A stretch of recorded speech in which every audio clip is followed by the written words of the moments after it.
Hi friends, मैं आकांक्षा शर्मा जी की वित्ताकांक्षा में आपका स्वागत करती हूँ। स्वास्थ्य योजनाएं पढ़ने वाले हैं। एमसीक्यू नहीं करा रही हूँ, थ्योरी करा रही हूँ क्योंकि मेन जो फैक्ट है वो याद होना ज़रूरी होता है। एमसीक्यू से उतना जल्दी याद नहीं होता है, तो इसलिए पूरा थ्योरी में हर एक योजना का आपको करवा रही हूँ। ठीक है, ध्यान से सुनते जाना। जो इम्पोर्टेंट रहेगा मैं खुद ही उसको हाईलाइट करके बोल दूँगी, जो नहीं रहेगा उसको नहीं बताऊँगी। बात करते हैं अपन सबसे पहले एनआरएचएम की। एनआरएचएम क्या होता है? राष्ट्रीय ग्रामीण स्वास्थ्य मिशन को हम एनआरएचएम बोलते हैं। स्थापना कब हुई थी? 12 अप्रैल 2005 को हुई थी। इसके ही अंतर्गत गांव में आशा या स्वास्थ्य कार्यकर्ता की नियुक्ति की जाती है। पूछा जाता है जो आशा की नियुक्ति की जाती है वो किसके अंतर्गत की जाती है? आशा या कार्यकर्ता की जो नियुक्ति होती है वो किसके अंतर्गत होती है? एनआरएचएम के तहत ही होती। उद्देश्य है इसका स्वास्थ्य प्रणाली को मजबूत बनाना, प्रजनन, मातृ, नवजात शिशु और किशोर स्वास्थ्य पर ध्यान देना। इसके अलावा संक्रामक और गैर संक्रामक बीमारियों पर ध्यान देना भी इसका उद्देश्य होता है। पहले ये मिशन जो आया था एनआरएचएम, पहले ये केवल 7 साल के लिए आया था, 2005 से 2012, लेकिन इसको बाद में बढ़ा दिया गया। इसे किसके द्वारा चलाया जाता है? एनआरएचएम को स्वास्थ्य और परिवार कल्याण मंत्रालय द्वारा चलाया जाता है। इस योजना के क्रियान्वयन में प्रशिक्षित आशा की भूमिका बहुत महत्वपूर्ण होती है। लगभग 1000 ग्रामीण जनसंख्या पर एक आशा कार्यरत होती है। मतलब 1000 जनसंख्या पर कितनी आशा कार्यकर्ता होती हैं? एक। ये क्वेश्चन भी पूछा जाता है। राष्ट्रीय स्तर पर इसे मिशन संचालक समूह जो एमएसजी कहलाता है, उसकी अध्यक्षता में मतलब उसके द्वारा ये संचालित होती है, जिसकी अध्यक्षता कौन करता है? केंद्रीय स्वास्थ्य और परिवार कल्याण मंत्री करते हैं। राज्य स्तर पर ये किसकी अध्यक्षता में होता है? मुख्यमंत्री की अध्यक्षता में होता है। मिशन के तहत जो भी कार्य होते हैं वो स्वास्थ्य और परिवार कल्याण सोसाइटी के माध्यम से होंगे। आपसे पूछेंगे एनआरएचएम में जितने भी कार्य होते हैं किसके माध्यम से होते हैं? तो स्वास्थ्य और परिवार कल्याण सोसाइटी के माध्यम से होते हैं। भारत के मान्यता प्राप्त सामाजिक स्वास्थ्य कार्यकर्ता या आशा कार्यक्रम को 2010 में राष्ट्रीय ग्रामीण स्वास्थ्य मिशन द्वारा स्थापित किया गया था। मतलब आशा कार्यकर्ता को कब शामिल किया गया? 2009-10 में शामिल किया गया था। कायाकल्प योजना बहुत ज़्यादा पूछी जा रही है। 15 मई 2015 को आरंभ हुई थी। केंद्रीय स्वास्थ्य परिवार कल्याण मंत्रालय द्वारा हुई थी। इसमें कितने पुरस्कार दिए जाते हैं? 5 पुरस्कार दिए जाते हैं। ये कायाकल्प पूछ चुके हैं, पुरस्कार का भी पूछ चुके हैं। अब भी क्योंकि जो सब में रिवाइज भी हो रहे हैं क्वेश्चन। बार बार एक ही क्वेश्चन आप ये सोचो कि एक बार आ गया दूसरी बार नहीं आ गया, ऐसा बिल्कुल नहीं। पूछ रहे हैं वो तो कोई चिंता नहीं है कि दोबारा बच्चा बता देगा जाके, नहीं दे भेदभाव हो जाएगा। वो तो पूछ रहे हैं धड़ाधड़। जो कल पूछा था वही आज भी पूछ रहे हैं, परसों भी पूछ रहे हैं, मतलब रिपीट कर रहे हैं क्वेश्चन को, है ना। तो कायाकल्प योजना 2015 में आरंभ हुई थी। किस मंत्रालय द्वारा? स्वास्थ्य परिवार कल्याण मंत्रालय द्वारा। कायाकल्प योजना में कितने पुरस्कार दिए जाते हैं? 5 पुरस्कार दिए जाते हैं। इसमें 2 जो होते हैं सर्वश्रेष्ठ जिला अस्पताल को दिए जाते हैं। जो सबसे अच्छे जिले में अस्पताल होंगे 2 पुरस्कार उनको दिए जाते हैं। प्रत्येक जिले में 2 सामुदायिक स्वास्थ्य केंद्र को दिए जाते हैं। 2 तो दिए जाते हैं जिला अस्पताल को, 2 दिए जाते हैं सामुदायिक स्वास्थ्य केंद्र को। एक या तो सामुदायिक स्वास्थ्य केंद्र को देंगे या उप जिला अस्पताल को देंगे, और एक प्राथमिक चिकित्सा केंद्र को दिया जाता है। आपसे पूछेंगे कायाकल्प योजना के तहत प्राथमिक चिकित्सा केंद्र को कितना पुरस्कार दिए जाते हैं? 1 पुरस्कार। सामुदायिक स्वास्थ्य केंद्र या उप जिला को कितने दिए जाते हैं? 2। और जिला अस्पताल को भी कितने दिए जाते हैं? 2। लेकिन प्राथमिक छोटा होता है तो इसमें केवल 1 देते हैं। केंद्रीय स्वास्थ्य परिवार कल्याण मंत्री जेपी नड्डा ने 15 मई 2015 को स्वच्छ भारत मिशन के विस्तार के रूप में इसमें पुरस्कार शुरू किया था, कि ताकि ज़्यादातर लोग इसमें, अगर पुरस्कार के लालच में ही लोग सफाई रखें, है ना। एक है स्वच्छ स्वस्थ सर्वत्र। ये योजना भी पूछी जा चुकी है अभी कई शिफ्टों में। ये स्वच्छ स्वस्थ सर्वत्र पूछा जा चुका है। इसकी जो शुरुआत हुई थी 29 दिसंबर 2016 को हुई थी। इस योजना का उद्देश्य था देश भर में खुले में शौच से मुक्त ब्लॉकों में सामुदायिक स्वास्थ्य केंद्रों को मजबूत करना है, साथ में व्यवहार में बदलाव लाना। इस योजना के 3 प्राथमिक उद्देश्य थे। कायाकल्प से सम्मानित प्राथमिक स्वास्थ्य केंद्रों को वाले जो जितने भी ग्राम पंचायत हैं उन्हें खुले में शौच से मुक्त बनाना। एनएचएम मतलब जो राष्ट्रीय स्वास्थ्य मिशन है उसके तहत 10 लाख रुपए की सहायता के माध्यम से कायाकल्प मानकों को पूरा करने के लिए सामुदायिक स्वास्थ्य केंद्र को मजबूत करना, और जितने भी पीएससी और सीएससी जो केंद्र होते हैं वहाँ पर, मतलब जो प्राथमिक स्वास्थ्य केंद्र होते हैं और जो सामुदायिक स्वास्थ्य केंद्र रहते हैं, वहाँ जल, स्वच्छता और स्वास्थ्य में प्रशिक्षण के माध्यम से क्षमता का निर्माण करना। प्राथमिक स्वास्थ्य केंद्र मैदानी इलाकों में 30,000 लोगों की आबादी को कवर करता है और आदिवासी पहाड़ी क्षेत्रों में 20,000 की आबादी को कवर करता है। ये भी इम्पोर्टेंट है, ये भी याद रखना। राष्ट्रीय स्वास्थ्य मिशन के तहत प्राथमिक स्वास्थ्य केंद्र बनाए जाते हैं। इन केंद्रों का जो प्रबंधन होता है वो कौन करता है? वो चिकित्सा अधिकारी और पैरामेडिकल स्टाफ करते हैं। अगली है प्रधानमंत्री जन आरोग्य योजना। आयुष्मान भारत योजना या प्रधानमंत्री जन आरोग्य योजना भारत सरकार की एक स्वास्थ्य योजना है। 23 सितंबर 2018 को इसे पूरे भारत में लागू किया था। कब किया था इसको? 23 सितंबर 2018 को इसे पूरे भारत में लॉन्च किया था। पहले इसको राष्ट्रीय स्वास्थ्य सुरक्षा योजना कहा जाता था। इसे केंद्र सरकार द्वारा वित्त पोषित विश्व की सबसे बड़ी स्वास्थ्य आश्वासन योजना माना जाता है। आज भी कल की शिफ्ट में ये पूछा गया था, रोज की शिफ्ट में ये पूछा जा रहा है। 2018 के बजट में अरुण जेटली ने इसकी घोषणा की थी। उद्देश्य था आर्थिक रूप से कमजोर बीपीएल को स्वास्थ्य बीमा उपलब्ध कराना। इसमें प्रत्येक परिवार को 5 लाख तक का कैश रहित स्वास्थ्य बीमा उपलब्ध कराया जाता है। स्वास्थ्य नीति में भी इसके बारे में बात की गई थी और ये 23 सितंबर 2018 को झारखंड के रांची से नरेंद्र मोदी जी ने आरंभ किया था। ये दुनिया की सबसे बड़ी स्वास्थ्य आश्वासन योजना है और इसका उद्देश्य है 12 करोड़ से अधिक गरीब और जो कमज़ोर परिवार होते हैं उनको तृतीयक स्तर की देखभाल प्रदान करना और 5 लाख रुपए का स्वास्थ्य कवरेज प्रदान करना, जो भारतीय आबादी के निचले 40% का गठन करते हैं। ठीक है, याद रखना। अगला है राष्ट्रीय आरोग्य नीति। राष्ट्रीय आरोग्य नीति गरीबी रेखा से नीचे जीवन यापन करने वाले मरीजों को वित्तीय सहायता देने आरंभ की गई थी।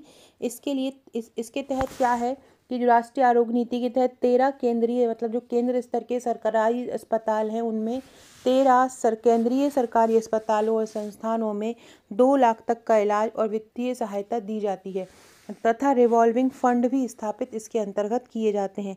इस नीति के तहत कैंसर रोगी कोष की स्थापना भी की गई है। कब की गई है? 2009 में की गई है। ये भी आपको याद रखना है। जो राष्ट्रीय पोषण मिशन है उसकी एक चीज़ और याद रखो, ये जन आरोग्य योजना की कि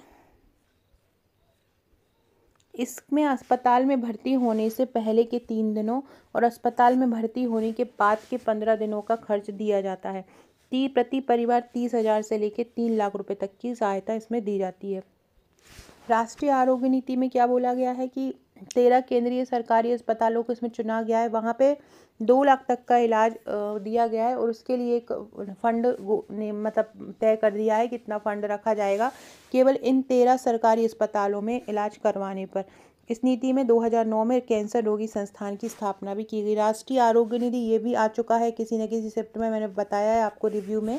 तो राष्ट्रीय आरोग्य नीति का जो गठन हुआ है वो 1997 में केंद्रीय सरकारी अस्पतालों में उपचार कराने वाले गरीब मरीजों को वित्तीय सहायता प्रदान करने के उद्देश्य से किया गया। इसका जो गठन होता है वो स्वास्थ्य एवं परिवार कल्याण मंत्रालय द्वारा होता है। इस प्रकार राष्ट्रीय आरोग्य निधि एक केंद्र प्रायोजित योजना होती है। मुख्य रूप से जानलेवा बीमारियों से पीड़ित मरीजों को ये कवर करती है।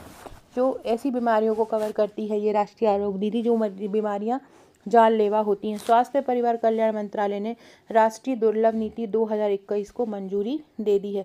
दुर्लभ रोगों को 3 समूह में वर्गीकृत किया गया है। ये भी पूछ सकते हैं कि राष्ट्रीय आरोग्य नीति के अंतर्गत दुर्लभ जो रोग है उनको कितने समूहों में बांटा गया है? 3 समूह में बांटा गया है। पहला है समूह ए, एक बार उपचार की आवश्यकता वाले विकार आ जाते हैं। समूह 2 में दीर्घकालिक या आजीवन उपचार की आवश्यकता वाले विकार आ जाते हैं और समूह 3 में ऐसे रोग आ जाते हैं जिनके लिए निश्चित उपचार उपलब्ध है लेकिन इनके उपचार की लागत बहुत अधिक है, वो समूह 3 में आ जाते हैं। जो लोग समूह 1 के तहत सूचीबद्ध दुर्लभ रोगों से पीड़ित होते हैं उन्हें राष्ट्रीय आरोग्य निधि योजना के अंतर्गत 20 लाख रुपए तक की वित्तीय सहायता दी जाती है। इस नीति का उद्देश्य उत्कृष्टता केंद्र के रूप में वर्णित 8 स्वास्थ्य सुविधाओं के माध्यम से दुर्लभ रोगों की रोकथाम करना है। मतलब सुविधाएं कितनी देती है? 8 सुविधाएं देती हैं और इसमें हॉस्पिटल को तृतीयक स्वास्थ्य देखभाल के लिए 5 करोड़ रुपए की सहायता दी जाती है। किसको? हॉस्पिटल को। तथा 2 लाख रुपए तक की निधियां फंड स्थापित किया जाता है। 13 केंद्रीय सरकारी अस्पताल में 2 लाख रुपए तक का उपचार मतलब फंड दे दिया जाएगा 5 करोड़ तक। प्रति व्यक्ति कितने का दिया जाएगा? 2 लाख रुपए तक का दिया जाएगा। All India institute of medical science ने नई दिल्ली में 90 लाख रुपए तक की निधि स्थापित की। मतलब दिल्ली का जो एम्स है वहाँ पर ज़्यादा मरीज आते हैं तो वहाँ पर 90 लाख की निधि स्थापित की गई है। अगला है प्रधानमंत्री स्वास्थ्य सुरक्षा योजना। ये भी बहुत बार पूछा गया है, अभी हर शिफ्ट में पूछा गया है। तो स्वास्थ्य सुरक्षा योजना की घोषणा 2003 में हुई थी और 2006 में इसको मंजूरी दी गई थी। क्या हुआ था, इसकी स्थापना कब हुई थी, इसकी स्थापना या घोषणा कब हुई थी, 2003 में हुई थी। और इसको मंजूरी कब दी गई थी, 2006 में दी गई थी। उद्देश्य क्या था, देश में किफ़ायती और विश्वसनीय तृतीयक सेवाएं प्रदान करना। इस योजना के तहत सरकारी कॉलेजों का, मेडिकल कॉलेजों का भी विकास किया जा रहा है। इस योजना के तहत मतलब बहुत ज़्यादा आधुनिक मॉड्यूलर ओटी और डायग्नोस्टिक सुविधाएं भी विकसित की जा रही हैं। ठीक है। अगला है राष्ट्रीय स्वास्थ्य बीमा योजना। राष्ट्रीय स्वास्थ्य बीमा योजना से भी क्वेश्चन पूछे गए हैं। 1 अप्रैल 2008 को आरंभ हुई। किस मंत्रालय द्वारा आरंभ हुई राष्ट्रीय स्वास्थ्य बीमा योजना? श्रम एवं रोजगार मंत्रालय द्वारा आरंभ हुई है। बीपीएल परिवारों को स्वास्थ्य बीमा कवरेज इसमें प्रदान किया जाता है। ठीक है फ्रेंड्स, ये हमारा प्रीलिम्स का ट्रिकी बैच है, स्टार्ट हो चुका है, मतलब रजिस्ट्रेशन स्टार्ट हो चुके हैं। बहुत शानदार, हम इसमें ट्रिक के द्वारा आपको सारे जो यूनिट हैं 10 यूनिट को ट्रिक द्वारा याद कराने वाले हैं। इसमें आपको एमसीक्यू भी, प्रैक्टिस सेट बैच भी मिलेगा, साथ में टेस्ट सीरीज भी मिलेगी। सब कुछ आपको एक ही जगह पर मिलेगा। तो जो भी ज्वाइन करना चाहते हैं ज्वाइन कर लीजिए। आरंभ के केवल 100 स्टूडेंट को 1999, उसके बाद 4999 हो जाएगा। इसमें आपको हस्तलिखित थ्योरी नोट्स मिलेंगे, टॉपिक वाइज वीडियो मिलेंगे, ट्रिक के साथ टॉपिक डिटेल में कवर रहेगा। हर कठिन टॉपिक को ट्रिक से याद कराया जाएगा, प्रैक्टिस सेट दिया जाएगा, टेस्ट सीरीज दी जाएगी, टॉपिक वाइज एमसीक्यू रहेंगे। सब कुछ एक जगह पर मिलेगा। आपको बस डाउनलोड करना है GK with Akanksha Sharma app, उस पर आपको ये हमारी योजनाओं की पीडीएफ भी मिल जाएगी। ये जो स्वास्थ्य बीमा योजना है, इसमें असंगठित क्षेत्र के जो कामगार होते हैं, जो किसी संगठित क्षेत्र में काम नहीं करते, बीपीएल श्रेणी के, उनको इस योजना का लाभ दिया जाता है। परिवार में 5 सदस्य हैं तो 5 सदस्यों को ये लाभ दिया जाएगा। जो इसमें सालाना 30,000 रुपये की चिकित्सा देखभाल सहायता दी जाती है। और इसमें जो प्रीमियम होता है वो 75% जो होता है योगदान भारत सरकार देता है। और प्रति परिवार 750 रुपये का अनुमानित व्यय इसका रहता है। राज्य सरकार इसमें 25% और केंद्र सरकार 75% देती। तो आपसे पूछ सकते हैं राष्ट्रीय स्वास्थ्य बीमा योजना में केंद्र और राज्य का प्रतिशत कितना है, तो 75:25 है। अगर इसका लाभ लेना है तो 30 रुपये जाकर बैंक में इसकी स्टार्टिंग करवानी पड़ती है। और इसका नवीनीकरण करवाना हो या पंजीकरण करना हो 30 रुपये ही इसका चार्ज होता है। अगला है व्यापक रोग प्रतिरक्षण कार्यक्रम। व्यापक रोग प्रतिरक्षण कार्यक्रम टीकाकरण कार्यक्रम का हिस्सा है। उद्देश्य है बच्चों को जानलेवा बीमारियों से बचाना। इसमें कई टीके लगाए जाते हैं। व्यापक रोग प्रतिरक्षण की शुरुआत कब हुई थी? 1978 में। सार्वभौमिक टीकाकरण कार्यक्रम 1985 में। और 1989 में ये चरणबद्ध तरीके से चालू हुआ था। 1992 में सुरक्षित मातृत्व कार्यक्रम भी इसका हिस्सा बन गया था। 2005 में राष्ट्रीय स्वास्थ्य मिशन के तहत भी ये आने लगा टीकाकरण कार्यक्रम। 2005 से स्वास्थ्य मिशन के अंतर्गत आने लगा। सार्वभौमिक टीकाकरण कार्यक्रम में ये 12 बीमारियां होती हैं। डिप्थीरिया, पर्टुसिस, टिटनेस, पोलियो, खसरा, हेपेटाइटिस बी, रोटा वायरल, जापानी इंसेफ्लाइटिस, रोवेला, निमोनिया, न्यूमोकोकल, ये इसके तहत दी जाती हैं। अगला है मिशन इंद्रधनुष। मिशन इंद्रधनुष 25 दिसंबर 2014 को महिला और बाल विकास विभाग के द्वारा ये आरंभ हुआ था। और मंत्रालय इसका स्वास्थ्य एवं परिवार है, लेकिन विभाग महिला बाल विकास विभाग है। स्वास्थ्य मंत्री ने इसको आरंभ किया था। टीकाकरण कवरेज बढ़ाने के लिए इसको आरंभ किया गया था। पहले 7 रंग, क्योंकि इंद्रधनुष में 7 रंग होते हैं, इसलिए 7 बीमारियों के लिए प्रारंभ में लागू किया था और फिर इसको बढ़ा दिया गया था। पहले इसमें केवल टिटनेस, पोलियो, तपेदिक, डिप्थीरिया, पर्टुसिस, खसरा और हेपेटाइटिस बी के ही टीके जाते थे। ये कार्यक्रम हर साल 5% या उससे अधिक बच्चों का पूर्ण टीकाकरण पर आधारित होता है। पहले चरण में इस देश के 201 जिलों में लागू किया गया था। इसके अलावा रोबेला, रोटा वायरस है ना, और हेमोफिलस इन्फ्लुएंजा टाइप बी, ये सब बीमारियों के बाद इनकी संख्या 12 हो गई थी।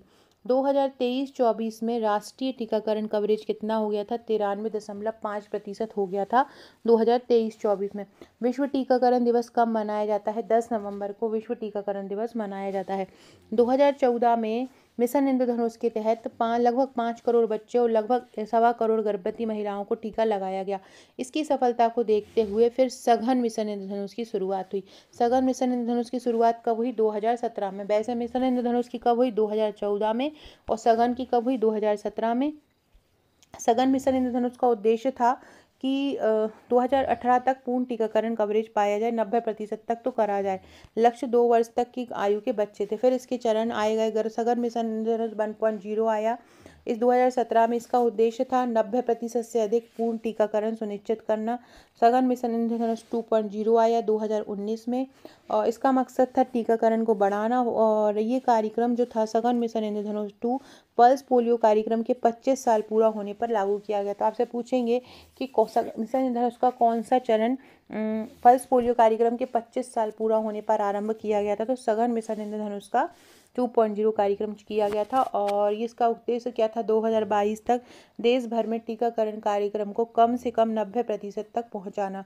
इस अभियान के तहत 29 राज्यों और 381 जिलों में कवरेज किया गया है। अगला है सघन मिशन इंद्रधनुष का 3.0 चरण जो था वो कब तक? सघन मिशन इंद्रधनुष का तीसरा चरण कब आया? फरवरी 2021 में आया। तीसरे चरण में 2 उपचरण थे, मतलब तीसरे चरण को 2 भागों में बांटा गया था। एक 22 फरवरी 2021 से 22 मार्च 2021, और इसके बाद अगला आया था 2022 में। इसमें कोविड-19 और महिलाओं पर ज़्यादा फोकस किया, गर्भवती महिलाओं पर ज़्यादा फोकस किया गया था। इसके बाद सघन मिशन इंद्रधनुष का चरण 4.0 आया था, और इसके तहत भारत के 33 राज्यों और केंद्रशासित प्रदेशों को चयनित किया गया है। इसका पहला दौर आया था 2022 में आया था, और फिर दूसरा दौर आया था पहला फरवरी अप्रैल 2022 में आया था, और फिर मई 2022 में आया था। इसमें चौथे चरण में गर्भवती महिलाओं एवं 0 से 2 वर्ष तक के बच्चे को 9 तरह की बीमारियों से बचाना उद्देश्य था। मिशन इंद्रधनुष जो भी 5.0 जो अभी चल रहा है, 3 अगस्त 2023 को ये आया था। मोहम्मद सुलेमान जो है मुख्य सचिव मध्य प्रदेश के, उन्होंने आरंभ किया था। और जो 5.0 चरण है उसको 3 चरणों में संचालित किया गया। मतलब 5.0 कितने में है? 3 चरणों में है। एक 7 से 12 अगस्त को, एक 11-16 सितंबर को, एक 9 से 14 अक्टूबर को। सबसे मेन चीज़ क्या है कि जो मिशन इंद्रधनुष 5 है उसमें 5 वर्ष तक के बच्चों को टीका लगाने की बात की गई, जबकि इसके पहले के जो चरण थे उसमें 2 वर्ष तक के बच्चों को टीकाकरण में शामिल करने की बात की गई है। मिशन इंद्रधनुष जो 5 था उसमें खसरा और रूबेला के उन्मूलन की भी बात की गई है। ये भी आपको फैक्ट याद रखना है। मिशन इंद्रधनुष का मकसद 2030 तक बीमारियों को रोकना है, ये भी याद रखिएगा। परिवार नियोजन कार्यक्रम ये पूछ चुके हैं परिवार नियोजन कार्यक्रम के बारे में भी। परिवार नियोजन कार्यक्रम की शुरुआत 1952 में की थी। ये कार्यक्रम प्रजनन दर को कम करने और जनसंख्या वृद्धि को धीमा करने के लिए शुरू किया गया। भारत परिवार नियोजन कार्यक्रम शुरू करने वाला दुनिया का पहला देश था। 1966 में स्वास्थ्य मंत्रालय ने परिवार नियोजन के लिए एक अलग विभाग बना दिया था। तो परिवार नियोजन का विभाग अलग कब बन गया? 1966 में। जनता सरकार ने इसके लिए एक नई नीति बनाई थी 1977 में। साल 2017 में स्वास्थ्य और परिवार कल्याण मंत्रालय ने मिशन परिवार विकास की शुरुआत की।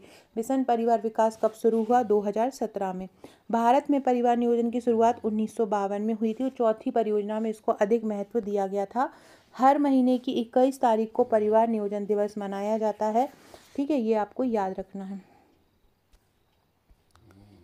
अगला है निरामय स्वास्थ्य बीमा योजना। निरामय स्वास्थ्य बीमा योजना आरंभ हुई थी 2008-9 में, है ना। निरामय से याद रखना, जो निरामय स्वास्थ्य बीमा योजना है वो दिव्यांग व्यक्तियों के लिए किफ़ायती स्वास्थ्य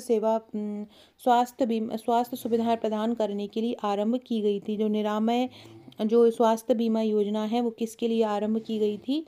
वो की गई थी जो दिव्यांग व्यक्ति होते हैं उनके लिए आरंभ की गई थी। दिव्यांगों तक किफ़ायती स्वास्थ्य सुविधा देने के लिए किसके द्वारा? जब भी कोई विकलांगता की बात आ जाती है तो ये जो योजना होती है उसका मंत्रालय होता है सामाजिक न्याय मंत्रालय या दिव्यांगजन सशक्तिकरण विभाग। इसमें ऑटिज्म, सेरेब्रल पाल्सी, मानसिक मंदता और बहुविकलांगता से पीड़ित लोगों को स्वास्थ्य बीमा कवर मिलता है। इस योजना में लाभ क्या मिलता है? 1 लाख रुपए तक का स्वास्थ्य बीमा मिलता है। ओपीडी मतलब उपचार, ऑपरेशन की सुविधा मिलती है। दवाई, पैथोलॉजी, ये सारी चीज़ें इसके अंतर्गत मिलती है निरामय स्वास्थ्य बीमा योजना में। निरामय है तो याद रखिएगा कि वो विकलांग से संबंधित है। राष्ट्रीय बाल स्वास्थ्य कार्यक्रम की शुरुआत कब हुई थी? 2013 में। कौन उसके पात्र हैं? जन्म से लेकर 18 वर्ष तक के बच्चे जो कि जन्मजात दोषों विकलांगता से पीड़ित हैं, उनकी विकलांगता की जांच करना और प्रबंध करना। 27 करोड़ बच्चे बाल स्वास्थ्य कार्यक्रम से लाभ ले रहे हैं। इसके अलावा राष्ट्रीय बाल स्वास्थ्य कार्यक्रम में 4D को विशेष महत्व दिया जाता है। 4D मतलब जो जन्म के समय से शामिल होते हैं, और इसकी पहचान करने के लिए 32 स्वास्थ्य समिति होती हैं। 4D में क्या आता है? Defect of birth, diseases in children, deficiency condition, किसी चीज़ की कमी हो गई हो, डेवलपमेंटल डिले इंक्लूडिंग डिसेबिलिटीज़, कोई अयोग्यता हो रही हो या विकास में देरी हो रही हो, वो सारी चीज़ें इसमें आ जाती है। देखो, बाल स्वास्थ्य कार्यक्रम 2013 में हुआ और किशोर स्वास्थ्य कार्यक्रम 2014 में हुआ, दोनों को याद रखना। इसमें जो किशोर स्वास्थ्य कार्यक्रम है उसमें इसमें 10 से 19 तक के किशोरों को शामिल किया गया है। किशोरों को पोषण, मानसिक स्वास्थ्य, गैर संचारी सुविधा प्रदान करना इसका उद्देश्य है। अगला है ऊषा, इसको हम बोलते हैं अर्बन सोशल हेल्थ एक्टिविस्ट या शहरी सामाजिक स्वास्थ्यकर्ता। इस मिशन के अंतर्गत स्वास्थ्य देखभाल के लिए ऊषा अर्थात शहरी सामाजिक कार्यकर्ता की नियुक्ति की जाती है। अगला है अटल बिहारी बाल आरोग्य एवं पोषण मिशन। 24 दिसंबर 2010 को आरंभ हुआ। डेट याद रखना कब आरंभ हुआ? 2010 में। ग्वालियर संभाग के शिवपुरी और श्योपुर समेत 15 जिलों में आरंभ हुआ। 2025 तक इसके लिए लक्ष्य निर्धारित किए गए हैं। 5 साल से कम उम्र के बच्चों में ठिगना, वजन दुबलापन और गंभीर दुबलापन कम करना इसका उद्देश्य है। 2047 तक सभी प्रकार के कुपोषण को खत्म करना भी इसका उद्देश्य है। अगला है लालिमा योजना। इसकी शुरुआत हुई थी 1 नवंबर 2016 में। लालिमा जैसे लाल लाल लाल क्या होता है? ब्लड, तो एनीमिया को रोकने के लिए इसको आरंभ किया गया था। इसमें आंगनवाड़ी केंद्रों में लालिमा योजना के अंतर्गत 9 महीने से 5 साल तक के बच्चों को आयरन फॉलिक एसिड की खुराक दी जाती है। उम्र याद रखना 9 महीने से 5 साल। इसमें आयरन फॉलिक एसिड की 180 गोली गर्भवती महिला को दी जाती है, जिसमें 100 मिलीग्राम आयरन होता है और 500 माइक्रोग्राम फॉलिक एसिड रहता है।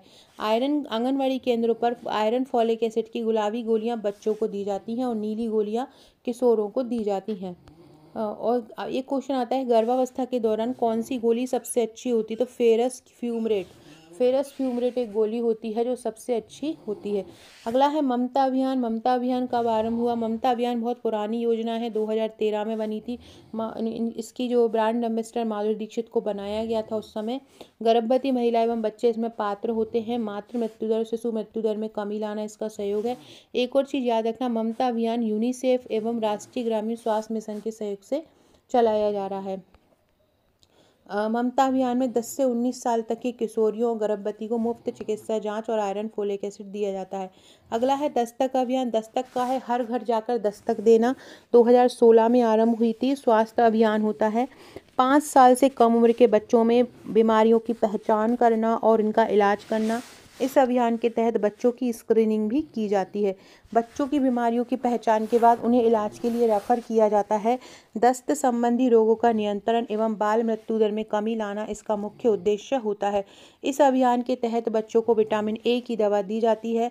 बच्चों को ORS और जिंक भी इसके अंतर्गत दिया जाता है। अंतरा योजना क्या है? प्रदेश के स्वास्थ्य विभाग ने बच्चों में अंतराल रखने एवं बढ़ती जनसंख्या को रोकने के उद्देश्य से अंतरा योजना लाई। कब आए? 15 अगस्त 2017 को। अगला है उदिता योजना। मध्य प्रदेश की 1 नवंबर 2016 में आरंभ हुई। 18 से 49 साल की सभी महिला एवं किशोरी इसके अंतर्गत लाभ उठा सकती हैं। इसमें सैनिटरी नैपकिन कम कीमत पर दिए जाते हैं। मासिक धर्म के दौरान स्वच्छता के महत्व को बताया जाता है। महिला हेल्पलाइन नंबर 181 की शुरुआत महिला बाल विकास विभाग द्वारा 2020 में की गई। अगला है विजया राजे जननी कल्याण योजना। कब आरंभ हुई? 16 मई 2006 को आरंभ हुई। BPL परिवारों को प्रसव के लिए नगद प्रोत्साहन देती है। योजना का मकसद है संस्थागत प्रसव को बढ़ाना। विजया राजे जननी कल्याण योजना में जिला राज्य स्तर पर समितियां बनाई जाती हैं। ये समितियां योजना का क्रियान्वयन और उनकी समीक्षा करती हैं। मंत्रालय है स्वास्थ्य एवं परिवार कल्याण विभाग मंत्रालय। इसके तहत 1000 रुपये नगद सहायता सरकारी अस्पताल में प्रसव होने पर और दी जाती है। इसके अलावा 42 दिनों के अंतर यदि माता की मृत्यु हो जाती है प्रसव में तो 50,000 रुपये का अनुदान भी दिया जाता है। बात करते हैं प्रधानमंत्री सुरक्षित मातृत्व योजना। पूछी ही जा रही है, रोज ही पूछी जा रही है लगभग। 31 जुलाई 2016 को आरंभ हुई। स्वास्थ्य एवं परिवार कल्याण मंत्रालय द्वारा सुरक्षित मातृत्व जो योजना है उसमें 9 तारीख को प्रसव पूर्व देखभाल, निःशुल्क सुविधा, शिक्षा प्रदान की जाती है। ठीक है। इसका उद्देश्य है गर्भवती महिलाओं और नवजात शिशुओं की स्वास्थ्य संबंधित समस्या हल करना, माता तथा शिशु की मृत्यु दर कम करना, प्रत्येक माह की 9 तारीख को गर्भवती महिला को निःशुल्क जांच करवाना, है ना। और इसके अलावा ये भी याद रखना कि गर्भावस्था के दूसरी और तीसरी तिमाही की अवधि के दौरान प्रसव पूर्व देखभाल का न्यूनतम पैकेज प्रदान करना। पूछ सकते हैं कि सुरक्षित मातृत्व योजना में किस तिमाही में न्यूनतम पैकेज प्रदान किया जाता है, कौन सी तिमाही में न्यूनतम पैकेज दिया जाता है। तो ये याद रखना, दूसरी और तीसरी जो तिमाही होती है उसमें दिया जाता है, दूसरी और तीसरी तिमाही में ये दिया जाता है। इसके अलावा ये भी याद रखो, उच्च जोखिम वाली गर्भवती महिलाओं की पहचान की जाती है बातचीत के दौरान और फॉलोअप किया जाता है। स्टिकर भी दिए जाते हैं जो उनकी जोखिम को दर्शाता है, कौन किस तरह का जोखिम है। हरा स्टिकर जो सामान्य महिला होती है उसको दिया जाता है। लाल स्टिकर जो उच्च जोखिम वाली महिला होती है। महिलाओं को मातृत्व संरक्षण के लिए भारत में हर साल 11 अप्रैल को राष्ट्रीय सुरक्षित मातृत्व दिवस मनाया जाता है। कस्तूरबा गांधी जी का बर्थडे आता है, उस दिन मनाया जाता है। और भारत में मातृ मृत्यु दर को कम करने के लिए रिवन अलायंस इंडिया की भी एक पहल है। ये रिवन अलायंस इंडिया भी एक पहल के रूप में काम करता है। एक क्वेश्चन बनता है इसका कि प्रधानमंत्री सुरक्षित मातृत्व अभियान के तहत एक सुरक्षित मातृत्व पहल गर्भावस्था के किस तिमाही में है, दूसरी और तीसरी तिमाही में। इसकी PDF भी डाल दूंगी मैं, एप्लीकेशन पर देख लेना। बाकी हमारे हम जीतेंगे बैच में इसकी पूरे थ्योरी डली हुई है और पूरे इसके MCQ डले हुए हैं, देख लीजिएगा। अगला है प्रधानमंत्री मातृ वंदना योजना, केंद्र सरकार की योजना है। प्रधानमंत्री मातृ वंदना योजना को पहले इंदिरा गांधी मातृत्व सहयोग योजना के नाम से जानते थे। 2010 में ये आरंभ हुई थी। मकसद था गर्भवती और स्तनपान कराने वाली महिलाओं को आर्थिक सहायता देना। इस योजना के तहत लाभार्थी महिलाओं को और किस्तों में राशि दी जाती है और इस योजना का लाभ सभी आयु वर्ग की महिलाएं ले सकती हैं। प्रथम बच्चों की जन्म के समय कुल राशि, मतलब प्रथम बच्चा जन्म लेता है तब कितना दिया जाएगा, 5,000 रुपये दिया जाएगा। इसको राष्ट्रीय खाद्य सुरक्षा अधिनियम की धारा 4 के अंतर्गत भी लाया गया है। गर्भावस्था का सबसे पहले पंजीकरण कराओगे तो 1,000 रुपये देंगे। 6 महीने की गर्भावस्था के बाद एक प्रसव पूर्व कम से कम जांच करा ली हो तो 2,000 रुपये दिए जाएंगे और बच्चे के जन्म के बाद पहले टीके लगाने पर 2,000 रुपये दिए जाएंगे। ये DBT के जरिए इसका लाभ दिया जाता है। और केंद्र सरकार के या राज्य सरकार के अगर कोई नियमित रोजगार में हो तो इनका इसका लाभ उसको नहीं दिया जाएगा। ये जो योजना है महिला बाल विकास मंत्रालय द्वारा आई है। ये 19 वर्ष या उससे अधिक उम्र की गर्भवती महिलाएं इसका आधार होती हैं, मतलब उनको ये दी जाती है। मतलब इसका ये लक्ष्य होता है 19 वर्ष या उससे अधिक की महिलाएं। 1 जनवरी 2017 से इसको आरंभ किया गया है। राष्ट्रीय खाद्य सुरक्षा अधिनियम के अंतर्गत ये आती है। घोषणा इसकी 31 जनवरी 2016 को ही हो गई थी। इसके पहले जननी सुरक्षा योजना जो आई थी उसमें भी एक महिला को 1,000 रुपये दिए जाते हैं और इसके अंतर्गत 5,000 होगा तो टोटल एक महिला को कितने रुपये हो गए, 6,000 हो गए हैं। प्रधानमंत्री मातृ वंदना योजना को महिलाएं निम्नलिखित कार्य करने का भी बोलती है। ये योजना की तुरंत स्तनपान कराएं, पहले बच्चों को DPT और पोलियो का टीका लगाएं, 3 से 6 महीने की उम्र के बीच अगर हो तो परामर्श सत्रों में भाग लेने दें, योजना का पंजीकरण अवश्य कराएं। जननी सुरक्षा योजना पूरी तरह से केंद्र द्वारा प्रायोजित योजना है। जननी सुरक्षा जो योजना है मध्य प्रदेश, आंध्र प्रदेश, हिमाचल प्रदेश, दादरा नागर हवेली, राजस्थान, ये जो राज्य हैं ये इस योजना के क्रियान्वयन में पहले स्थान पर आते हैं। उड़ीसा और तेलंगाना ने इसको अभी तक लागू नहीं किया है। फ्रेंड्स, ये हमारा FSO को देखो, 17 साल बाद ये वैकेंसी आ रही है। A नंबर की वैकेंसी है। सबसे मेन चीज़ है इसमें मेंस नहीं होना है, ओनली 1 डे एग्ज़ाम होना है। OMR सीट पर ऑफलाइन एग्ज़ाम होना है 1 दिन में। और ऐसा नहीं है कि अलग अलग सब्जेक्ट से हो तो अलग अलग पेपर होंगे, एक ही पेपर होगा। उसका सिलेबस डिफाइन कर दिया। अभी मैं थोड़ी देर में उसका सिलेबस जो रहेगा पार्ट B का वो अच्छे से बता देती हूँ, तो सारी चीज़ें आपको समझ में आ जाएंगी एक अगला वीडियो लाके। तो सारे लोग इसका फॉर्म ज़रूर भरो, ये बहुत अच्छी वैकेंसी है। इसके टॉपिक को मत देखो कि ये कठिन है, मैं सारी चीज़ें ट्रिक द्वारा कवर करवा दूंगी। 250 दिन है आपके पास और 15 यूनिट हैं। हम कठिन से कठिन टॉपिक को ट्रिक द्वारा याद कराएंगे। हस्तलिखित थ्योरी नोट्स आपको देंगे, हर टॉपिक के MCQ आपको देंगे। वीकली टेस्ट सीरीज रहेगी, साप्ताहिक करंट अफेयर्स रहेंगे, करंट अफेयर्स का टेस्ट लिया जाएगा। इसके अलावा अलग अलग राज्यों में पूछे गए प्रश्न भी सॉल्व कराए जाएंगे। आपको याद नहीं करना है, रटना नहीं है, ट्रिक द्वारा सारे फैक्ट आपके दिमाग में बिठाए जाएंगे। फूड टेक्नोलॉजी का विषय हो, चाहे कृषि से संबंधित विषय हो, चाहे पशु चरो, जैसे कि कौन सी पशु किस नस्ल का होता है, किस पशु को कितने जन्म होते हैं, कितनी उनकी अवधि होती है जन्म की, जीवन की, ये सारी चीज़ें आपको पढ़ना रहेगा। तो जो भी हमारा ये ट्रिकी बैच लेना चाहते हैं, जिसमें आपको टिक मिलेंगी, प्रैक्टिस मिलेंगे, टेस्ट मिलेंगे, थ्योरी द्वारा डीपली तैयारी होगी, है ना। इसमें 15 से 20 अधिनियम दिए गए हैं, वो भी ट्रिक द्वारा याद कराए जाएंगे। सुपर कंप्लीट हो चुके हैं 1999 के। अब जो चार्ज है चाहे 4,999 है, लेकिन कुछ लोगों की डिमांड पर अगले 50 लोगों को इसको 2,999 में दिया जा रहा है। लगभग 250 दिन आपको इस 3,000 की अमाउंट में आपको 250 दिन पढ़ाया जाएगा। ट्रिक से टॉपिक याद कराए जाएंगे, टेस्ट मतलब बाकायदा डेली टेस्ट लिया जाएगा, करंट अफेयर्स की प्रैक्टिस कराई जाएगी। जो भी आप सोमवार से शुक्रवार तक पढ़ोगे उसका फिर प्रैक्टिस कराया जाएगा और फिर उसका टेस्ट लिया जाएगा।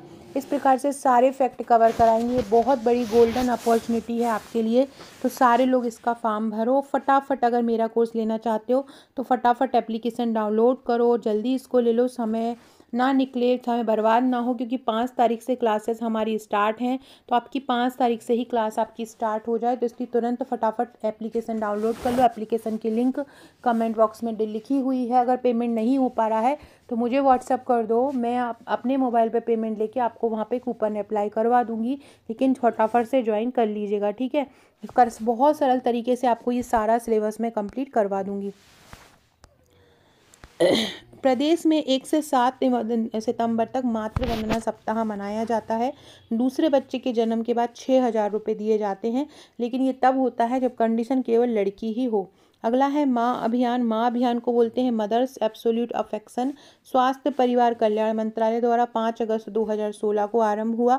लेबर रूम में काम करने वाले मेडिकल ऑफिसर और स्टाफ नर्स यह सुनिश्चित करते हैं इसमें कि जन्म के तुरंत बाद माता बच्चे को दूध पिलाए, और माँ का पहला दूध मिलने के बाद ही नवजात को दूसरे वार्ड में शिफ्ट किया जाता है। ये शिशु को निमोनिया, डायरिया, कुपोषण से बचाता है। जो माँ योजना है उसके 3 घटक होते हैं। एक तो जनसंचार माध्यम से बृहद स्तर पर इसका क्रियान्वयन हो, स्वास्थ्य सुविधाओं में मेसो स्तर पर मतलब मध्य स्तर पर हो, और समुदाय में सूक्ष्म स्तर पर होता है। वात्सल्य मातृ अमृत कोष 2017 को बना था। कहाँ पे बना था? दिल्ली का लेडी होर्डिंग मेडिकल कॉलेज है, वहाँ पर ये बना था। नॉर्वे सरकार की इसमें मदद ली गई थी। और स्तनपान बच्चों के जीवित रहने में एक महत्वपूर्ण हस्तक्षेप होता है। जन्म के 1 घंटे के भीतर स्तनपान कराने से 20% नवजात शिशुओं की मृत्यु को रोका जा सकता है। पुरस्कार में जो राज्य अच्छा प्रदर्शन करते हैं उसको इसके तहत अवार्ड दिया जाता है। लगभग 10,000 रुपये का अवार्ड दिया जाता है। प्रत्येक वर्ष अगस्त माह को स्तनपान सप्ताह मनाया जाता है। सुरक्षित मातृत्व सप्ताह 15 से 21 अक्टूबर को मनाया जाता है। माँ के दूध में कई प्रकार के पोषक तत्व होते हैं। अगला है दीनदयाल अंत्योदय उपचार योजना। दीनदयाल अंत्योदय उपचार योजना 25 सितंबर 2004 को लोक स्वास्थ्य परिवार कल्याण मंत्रालय द्वारा आरंभ हुई। अस्पताल में जांच वगैरह इसमें फ्री करवाए जाते हैं। योजना के तहत लाभार्थी को 20,000 रुपये तक की स्वास्थ्य सुविधाएं प्रदान की जाती है, लेकिन इसको गंभीर बीमारी होती है तो 30,000 तक बढ़ाया जा सकता है। परिवार के 5 वर्ष से अधिक आयु के प्रत्येक सदस्य के लिए आधार कार्ड की मूल प्रति इसमें आवश्यक होती है। और दीनदयाल अंत्योदय योजना में आय कितने से अधिक नहीं होना चाहिए? 6 लाख रुपए से अधिक नहीं होना चाहिए। अगला है जिला राज्य बीमारी सहायता निधि। ये भी मध्य प्रदेश की एक योजना है। इस योजना में जिला स्तर से 1 लाख रुपए, संभाग स्तर से 1 लाख से 2 लाख और राज्य स्तर पर 2 लाख से ज़्यादा की रकम दी जाती है। इसकी स्थापना जो हुई थी मध्य प्रदेश में जिला राज्य बीमारी सहायता निधि की 1995 में हुई थी।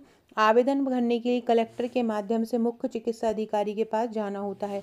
इस योजना के तहत 25,000 से 75,000 के प्रकरण का निर्णय जिला कलेक्टर द्वारा और 75,000 से 1.5 लाख रुपए तक का प्रकरण का निर्णय लोक स्वास्थ्य परिवार कल्याण मंत्रालय द्वारा होता है।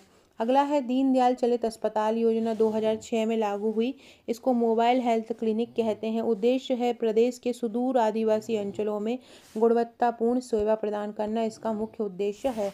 फ्रेंड्स, ये हमारा आबकारी का बैच है, इसके भी रजिस्ट्रेशन आरंभ हो गए हैं। 10 अप्रैल से इसकी क्लासेस स्टार्ट है। ओनली 499 का ये कोर्स है। इसमें ये सारे फैक्ट ट्रिक द्वारा करवाए जाएंगे। सबसे पहले PYQ जितने भी रहेंगे उनको ट्रिक द्वारा याद करवाया जाएगा, क्योंकि इन्हीं में से ही व्यापम प्रश्न उठाता है, तो सारे PYQ इसमें करवाए जाएंगे। जो भी ज्वाइन करना चाहता है फटाफट ज्वाइन कर लीजिए। अगला है जननी एक्सप्रेस योजना, 2005-06 में आरंभ हुई थी। स्वास्थ्य मंत्रालय द्वारा उद्देश्य वही था, संस्थागत प्रसव प्रदान करना, 24 घंटे में परिवहन सुविधा उपलब्ध कराना, है ना। इसके अलावा अगला है धन्वंतरी विकास खंड योजना, 15 अगस्त 2005 को ये आरंभ हुई थी। योजना का जोर था संस्थागत प्रसव को बढ़ाना। धन्वंतरी जयंती और 9वें आयुर्वेद दिवस के अवसर पर 29 अक्टूबर को ये लागू हुई थी। अटल बिहारी बाल आरोग्य एवं पोषण मिशन के बारे में पढ़ते हैं। फ्रेंड्स, बहुत सारी वैकेंसी अभी आने वाली है। जो हमारे मुख्यमंत्री हैं वो बहुत सारी ऐसी वैकेंसी ओपन कर रहे हैं जो अभी तक हमने बहुत समय से नहीं सुनी है।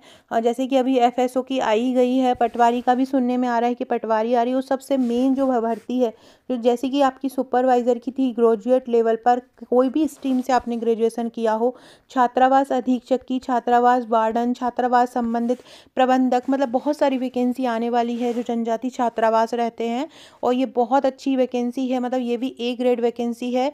इसमें कुछ बहुत अच्छी अपर ग्रेड लेवल की जॉब रहेंगी और कुछ थोड़ी लो ग्रेड की रहेंगी। जो अपर लेवल की रहेंगी वो MPPSC कराएगा, तो ये बहुत अच्छी जॉब है। इसके लिए भी जल्दी ही नोटिफिकेशन आ जाएगा। जैसे ही नोटिफिकेशन आ जाएगा हम इसका भी ट्रिकी बैच स्टार्ट करेंगे, बट अभी जो आपके हाथ में है वो आप स्टार्ट कर दीजिए। MPPSC की भी वैकेंसी इस साल, क्योंकि पूरे विभागों में निकल रही हैं, तो MPPSC की भी वैकेंसी इस बार बहुत ज़्यादा आने वाली हैं। तो अगर आप हमारा MPPSC का बैच ज्वाइन करना चाहते हैं तो आप वो भी ज्वाइन कर सकते हैं। उसमें भी सारे टॉपिक बहुत ईजी तरीके से आपको कराए जाएंगे, सारी यूनिट बहुत अच्छे से आपको कवर करवाई जाएंगी, तो उसको भी आप ज्वाइन कर लीजिए। मध्य प्रदेश में कुपोषण खत्म करने के लिए 24 दिसंबर 2010 को अटल बिहारी वाजपेयी बाल आरोग्य एवं पोषण विकास योजना की शुरुआत की गई है। महिला एवं बाल विकास के समन्वय से इसको चलाया जाता है। इस मिशन के तहत जिलों में स्वास्थ्य शिविर का आयोजन भी किया जाता है। इन शिविरों में हृदय रोग, त्वचा रोग, दांतों का इलाज आदि इलाज करवाया जाता है। अगला है मुख्यमंत्री बाल हृदय उपचार योजना, कब आरंभ हुई? 14 जुलाई 2011 को। हृदय रोग से पीड़ित बच्चों को चिकित्सा सहायता इसमें दी जाती है। भोपाल के बैरागढ़ से हुई थी। और इसमें ये क्वेश्चन आता है कि बाल हृदय उपचार योजना में कितने वर्ष तक के बच्चे पात्र हैं? 15 वर्ष तक के बच्चे इसमें पात्र होते हैं। अगला है मुख्यमंत्री बाल आरोग्य संवर्धन कार्यक्रम। ये पोषण नीति 2020-2030 के तहत क्रियान्वित है। बच्चों को स्वास्थ्य को बेहतर बनाना, कुपोषण को दूर करना इस कार्यक्रम का उद्देश्य है। अगला है, ये क्वेश्चन पूछा जा चुका है कोविड-19 का। कोविड-19 बाल सेवा योजना के अंतर्गत कोविड के दौरान ऐसे बच्चे जो अनाथ हो गए हैं उनको शिक्षा सहायता, खाद्य सुरक्षा प्रदान की जाती है। और 5,000 प्रति माह की वित्तीय सहायता भी इसके अंतर्गत, शिक्षा सहायता भी प्रदान की जाती है। मध्य प्रदेश सरकार ने कोरोना महामारी के दौरान अनाथ हुए बच्चों के बेहतर भविष्य के लिए मुख्यमंत्री कोविड-19 योजना प्रदान की थी। इसमें जिनकी माता पिता की मृत्यु 1 मार्च से 30 मार्च 2021 के बीच हुई थी, उनको इसका लाभ दिया जाता है। 23 वर्ष की आयु पूर्ण होने पर 10 लाख रुपए की आर्थिक सहायता PM केयर फॉर चिल्ड्रन के माध्यम से देने की घोषणा हुई है। सरकार ने इसके अलावा इन बच्चों के लिए 2 और योजना स्टार्ट की गई, स्पॉन्सरशिप योजना और मुख्यमंत्री बाल आशीर्वाद योजना। और ये भी पूछी जा चुकी है और ये भी पूछी जा चुकी है। प्रत्येक बच्चे को 5,000 रुपये दिए जाने का प्रावधान है प्रति माह में। सार्वभौमिक टीकाकरण में एक विन पोर्टल आरंभ हुआ है। यूविन पोर्टल हम इसको बोलते हैं, क्योंकि इसका लक्ष्य होता है UIP जो योजना है सार्वभौमिक टीकाकरण, उसमें लगभग 3 करोड़ गर्भवती महिलाओं और लगभग 2.7 करोड़ नवजात शिशुओं का टीका लगाना इसका उद्देश्य होता है। लगभग 27 टीके की खुराक इसमें दी जाती हैं, जिसमें TD की टीके की खुराक भी 2 दी जाती है। 2015 में intelligent electronic vaccine intelligence network की शुरुआत हुई थी। और यूविन एक नाम आधारित रजिस्ट्री जो कहीं भी टीकाकरण की सुविधा प्रदान करती है। यूविन जो है जनवरी 2024 में लॉन्च किया गया था। 17 मिलियन से अधिक गर्भवती महिलाएं और 54 मिलियन बच्चों को डिजिटल रूप से इसमें पंजीकृत किया गया है। ठीक है। सघन मिशन इंद्रधनुष 5.0 यूविन डिजिटल प्लेटफॉर्म का इस्तेमाल निगरानी के लिए किया जाता है। इसमें जो यूविन पोर्टल है उसमें खसरा और रूबेला के टीकाकरण पर जोर दिया। हमारा व्यापम भी इस पर ही जोर दे रहा है, खसरा और रूबेला पर, और ये भी खसरा और रूबेला पर ही जोर दे रहे हैं। ठीक है। पल्स पोलियो अभियान की बात करें तो 1988 में WHO के संकल्प के रूप में इसकी शुरुआत हुई। 1995 में हुई है। पोलियो एक वायरस है जो मस्तिष्क और रीढ़ की हड्डी को प्रभावित करता है। विश्व स्वास्थ्य संगठन और संयुक्त राष्ट्र बाल कोष इसके लिए मिलकर काम करते हैं। इसके लिए दिसंबर और जनवरी माह में ओरल पोलियो वैक्सीन की खुराक दी जाती है। 1997 में राष्ट्रीय पोलियो निगरानी परियोजना आरंभ की गई थी। 27 मार्च 2014 को विश्व स्वास्थ्य संगठन से पोलियो मुक्त प्रमाणन प्राप्त हुआ। 2011 में इसका लास्ट मामला सामने आया था। अगला है मुख्यमंत्री श्रमिक सेवा प्रसूति योजना का आरंभ हुई 2008 में। इसमें स्तनपान कराने वाली महिला और गर्भवती महिलाओं को मातृत्व सहायता दी जाती है। इसमें गर्भवती महिलाओं को 2 किस्तों में सहायता दी जाती है और एक चिकित्सा या ANM द्वारा 4 प्रसव पूर्व जांच कराने पर पहली किस्त के रूप में 4,000 मिलते हैं। सरकारी अस्पताल में प्रसव कराने पर दूसरी किस्त में 12,000 रुपये मिलते हैं और नवजात शिशु को जन्म के बाद शीघ्र स्तनपान कराने पर ये दूसरी किस्त मिलती है। नवजात शिशु को BCG, OPV और हेपेटाइटिस के टीके लगाने पर तीसरी किस्त इसकी दी जाती है ना। तो ये याद रखना। इस योजना का लाभ पाने के लिए महिलाओं को मातृत्व लाभ अधिनियम की धारा 13 के तहत एक लाभार्थी पहचान पत्र होना चाहिए। जन स्वास्थ्य रक्षक योजना 1995 में आरंभ हुई थी। जो लोगों की रक्षा करते हैं, जो स्वास्थ्य रक्षक होते हैं, उनको 500 रुपये का मानदेय इस योजना के तहत दिया जाता है। स्वास्थ्य घर योजना 2002 में आरंभ हुई थी। मलिन बस्तियां जो 1000 आबादी की होती हैं, वहां पर एक स्वास्थ्य घर खोलने के लिए गैर सरकारी संगठनों के माध्यम से ये योजना आरंभ की गई। आसमान जो कार्यक्रम है वो कब आरंभ हुआ? नवजात और मातृ मृत्यु दर में कमी लाने के लिए जबलपुर, खरगोन, विदिशा एवं रतलाम में इसको आरंभ किया गया। अमृत कलश 2019 में इसकी स्थापना हुई थी ताकि माता के दूध को कहीं पर स्टोर करके रखा जा सके। जिन बच्चों की माता नहीं होती उनको इसका सेवन करने के लिए। जीवन भारती महिला सुरक्षा योजना भारतीय जीवन विमन निगम द्वारा 18 से 50 वर्ष की जो महिलाएं होती हैं उनके लिए ये प्रदान किया गया। तो याद रखना, जीवन भारती महिला सुरक्षा योजना किस वर्ष तक?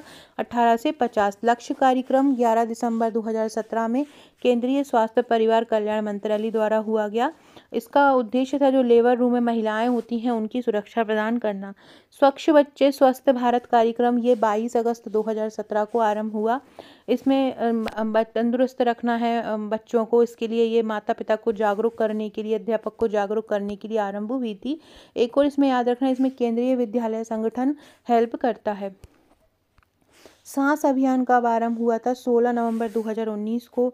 निमोनिया से होने वाली मौतों को कम करने के लिए ये शुरू हुआ था सांस अभियान, है ना, ये याद रखना।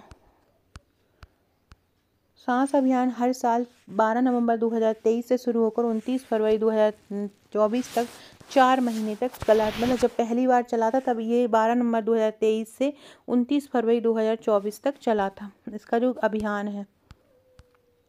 इसके लिए सांस अभियान के लिए मध्य प्रदेश में 4000 स्वास्थ्य और कल्याण केंद्र स्थापित किए गए हैं, ये याद रखना। सांस अभियान के तहत मध्य प्रदेश में कितने स्वास्थ्य कल्याण स्थापित किए गए हैं? 4000 स्थापित किए गए हैं। ठीक है। राष्ट्रीय बाल स्वास्थ्य कार्यक्रम 1997 में पहला चरण और 2005 में दूसरा चरण आरंभ किया गया था। इसका मकसद है 18 साल तक के बच्चों के स्वास्थ्य का ध्यान रखना। इंदिरा गांधी मातृत्व सहयोग योजना गर्भवती और महिलाओं के पोषण स्तर में सुधार करने के लिए 2010 में आरंभ की गई थी। इसमें 6,000 रुपये में बैंक और डाकघर के माध्यम से दिए जाते हैं। शर्त है महिला 19 वर्ष से अधिक होना चाहिए। परिवार कल्याण कार्यक्रम 1952 में आरंभ हुआ। शिशु उत्तरजीविता और सुरक्षित मातृत्व कार्यक्रम 1991 में आरंभ हुआ, स्वास्थ्य परिवार कल्याण मंत्रालय के अंतर्गत। CSSM ये पूछा जा चुका है, child survival and safe motherhood इसको हम बोलते हैं। बाल जीवन रक्षा और सुरक्षित मातृत्व कार्यक्रम 20 अगस्त 1992 को शुरू हुआ, है ना। 17 में से 9 लक्ष्यों को प्राप्त करने की दिशा में ये कार्यरत है। इसका उद्देश्य होता है सार्वभौमिक टीकाकरण कार्यक्रम को बढ़ाना, 5 वर्ष से कम आयु के बच्चों को लगातार ORT देना, है ना, ओरल जो थेरेपी होती है। 3 वर्ष से कम आयु के बच्चों में विटामिन A की कमी से होने वाले अंधेपन को बचाना, ये भी CSSM का उद्देश्य होता है। मिड डे मील योजना 1995 में शिक्षा मंत्रालय द्वारा आरंभ की गई है। भारत में मध्याह्न भोजन योजना शुरू करने वाला पहला राज्य तमिलनाडु है। मिड डे मील योजना का नोडल विभाग पंचायत एवं ग्रामीण विकास विभाग होता है और इसका उद्देश्य है बच्चों को कुपोषण से बचाना। 2001 में सर्वोच्च न्यायालय ने इसको सारे जगहों पर लाने के लिए लागू कर दिया था राष्ट्रीय स्तर पर। इसके अलावा 2001 से पका हुआ मील दी जाने लगा, लेकिन 2002-3 से इसमें रुचिकर मेनू के अनुसार दिया जाने लगा। इसको पीएम पोषण शक्ति मिशन के अंतर्गत भी लागू कर दिया गया है और वर्तमान में इसका नाम भी बदल दिया गया है। संसाधन में 90 और अनुपात 10 रहता है राज्यों और केंद्रों का प्रतिशत। ये योजना 6 से 14 साल तक के बच्चों के लिए है। पहले इसमें केवल प्राथमिक स्तर के बच्चे रहते थे, लेकिन वर्तमान में माध्यमिक स्तर के बच्चे भी इसमें शामिल किए गए हैं। प्राथमिक स्तर के बच्चों को 450 कैलोरी और 12 ग्राम प्रोटीन, और जो माध्यमिक स्तर के बच्चे रहते हैं उन्हें 700 कैलोरी और 20 ग्राम प्रोटीन दिया जाता है। राष्ट्रीय खाद्य सुरक्षा मिशन के तहत भी इसको लाया गया। इसमें 3 मॉडल रहते हैं, केंद्रीय, विकेंद्रीकृत और अंतर्राष्ट्रीय सहायता।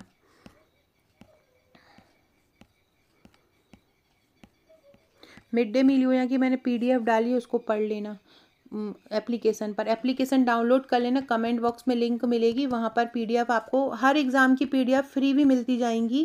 फ्री फोल्डिंग मैंने यूट्यूब का पीडीएफ का फोल्डर भी बना दिया है वहाँ पर भी आपको आने वाले एग्ज़ाम की जो पीडीएफ है वो वहाँ पर मिलती रहेंगी। प्रजनन एवं बाल स्वास्थ्य कार्यक्रम कब आरंभ हुआ? 15 अक्टूबर 1997 को। पूर्ण नाम है reproductive and child health programme. इसे संक्षिप्त में RCHP भी कहते हैं। उद्देश्य है मातृ मृत्यु दर को कम करना। राष्ट्रीय ग्रामीण और शहरी स्वास्थ्य मिशन के साथ ये संयुक्त रूप से शुरू किया गया है। इस कार्यक्रम के तहत गर्भवती महिलाओं को प्रजनन क्षमता को नियंत्रित करने में सहायता मिलती है। राष्ट्रीय परिवार स्वास्थ्य सर्वेक्षण अब तक 5 हो चुके हैं। पहला 1992-93 में आया था, ये रखना जरूरी है। और अभी जो चल रहा है 2017 से 20 वाला चल रहा है, ठीक है। एनीमिया मुक्त भारत 2018 में आया।